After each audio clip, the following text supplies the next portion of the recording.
Bonjour et bienvenue sur Mon Financier. Nous sommes le mercredi 1er juillet. Le feuilleton continue, donc l'événement majeur de cette nuit à minuit. Eh bien, la Grèce n'a pas payé l'argent qu'elle devait au FMI. Alors, ce n'est jamais arrivé pour un pays développé et c'est la première fois, même depuis l'existence du FMI, que ça arrive.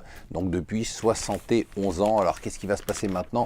Rien n'est joué, on devrait avoir le référendum, on ne sait pas si les Grecs vont voter oui ou voter non, et ensuite on ne sait pas si même s'ils votaient non, on n'aurait pas de nouvelles négociations.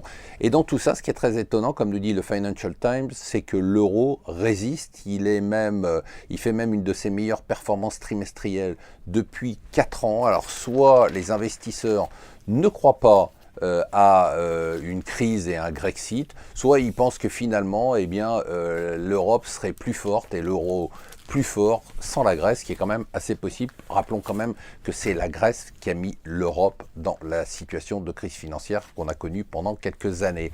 Alors, on parle crise financière, est-ce qu'on a le droit, nous, de nous moquer des Grecs ? On est dans une position où nous, on peut prendre des impôts, les Français payent des impôts absolument incroyables, ils les payent, alors qu'en Grèce, ils ne les payent pas pour la majorité. Et bien malgré ça, on atteint une dette qui a bondi au dernier trimestre de 51 milliards. On est à 2100 milliards de dettes, 97,5% du PIB, on est presque à 100%. C'est une honte absolue. On n'a pas commencé l'austérité, on n'a pas commencé à réduire les dépenses publiques. Shame on us, toujours dans les dossiers de la honte. Un dossier incroyable dans le Parisien sur Pôle emploi, malgré un budget de fonctionnement qui explose à 5 milliards d'euros par an, et bien Pôle emploi ne donne aucune offre, ne permet pas de remplir son rôle et a des résultats qui sont réellement médiocre.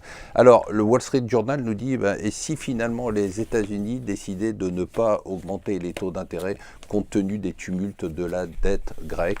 Alors, à suivre, rien de sûr pour l'instant, je vous rappelle, tout est prévu encore en hausse de taux pour le mois de septembre. Et enfin, le 16e candidat, Chris Christie, républicain, pour la primaire républicaine. Ça devient ridicule, c'est vraiment une foire d'empoigne. Et enfin, pauvre retraité, si le gouvernement tombe sur ce rapport du comité d'orientation sur les retraites, eh bien ils sont foutus. En gros, ce rapport dit que le niveau de vie des retraités est supérieur à celui des actifs, leur patrimoine est supérieur à celui des actifs, et leur patrimoine financier est de 70% supérieur à celui des actifs. Ça va faire très très mal si le gouvernement tombe là-dessus. Voilà, restez avec nous sur Mon Financier.